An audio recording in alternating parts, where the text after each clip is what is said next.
Tony Doherty here for NPC News Online with the one and only Master Coach, Super Coach, Olympia Coach, Hany Rambod. 24 Olympia wins over the years. I've been, going around the globe with you for a long, long time, man. And the work you do with your athletes and the way you change their lives, it's something else. How's the team looking this year? Looking really good. We got Sebum in the house. He's going to be getting ready soon. We have Derek trying to defend his title. Hadi wants to come back, and he put a big exclamation point on it at the Arnold Classic, not only in Columbus, but in the UK. Back-to-back wins, so he's hungry. He wants to come back.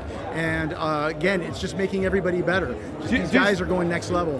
Do you agree that in Columbus this year, that maybe that was the best Hadi we've ever seen? 100%. Yeah, 100%. Because he had the size and the conditioning. Where in the past, he either had conditioning or he had a little bit more size. But here, I think he had the best combination of both to date. I've interviewed Hadi a few times. It's hard because of the translation and everything else. Right. But what has stood out to me, he must be the most competitive animal out there. I mean, this guy, when he got beat,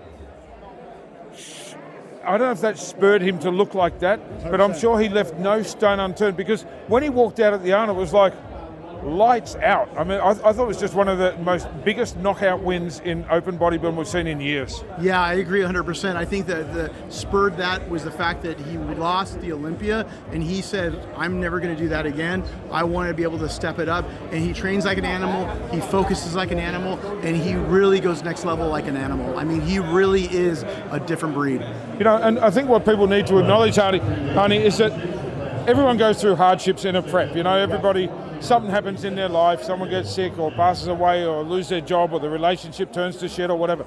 But what he goes through just to get into the US every year, and I know how hard you work behind the scenes, I don't think, because we talked a little about this yesterday, I don't think people have a damn clue how much stress that must put on this man, just knowing he's got to start from scratch every year just to get into the country when he's the best bodybuilder in the world. How does he possibly cope with that and still obviously never cheat on his diet, never miss a workout, never miss a step of cardio? I mean, his mindset must be something else. Yeah, I mean, he's the only person I had to really go out of his way we have to go out of our way to back him off. I have to sit down and say, back it off. Go from a 3-hour workout to an hour-and-a-half workout. Go from an hour-and-a-half workout to an hour workout. Go from 3 hours of cardio down to an hour-and-a-half, 45 minutes twice a day max. I mean, these are things because he's willing to do more, eat less, do whatever it needs to take. And so it's very moldable, but he is someone that's so driven because he comes from so little. I mean, this is the same guy that in Iran would take a 7, 8, 9-hour bus ride to check in every week in Tehran from his hometown in a bus because he couldn't afford to get up there on a flight or drive up there because he didn't have a car. I mean, this is the kind of person you're dealing with here.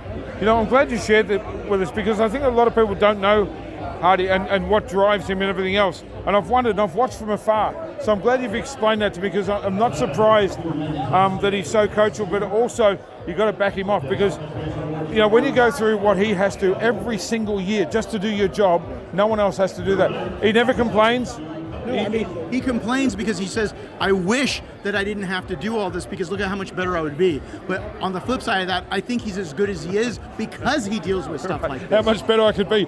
Dude, you're the best bodybuilder in the world. How much better can you be?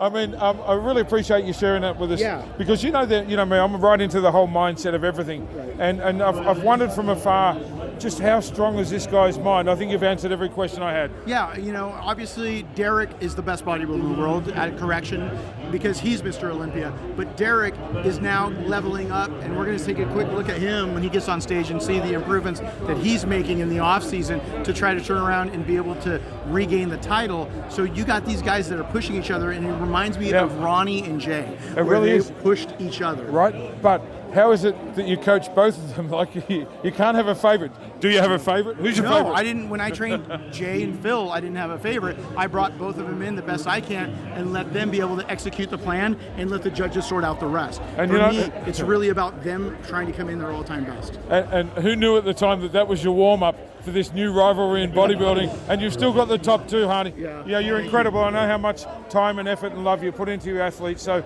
on behalf of everyone in bodybuilding, man, thank you. And thank you for coming to Pittsburgh to support the show. Absolutely. Thanks for interviewing me. And it's really good to see you. I hope to make it out to Australia again soon and come back and train in your gym again. Man, you're always welcome. Tony Doherty, NPC News Online. We're out.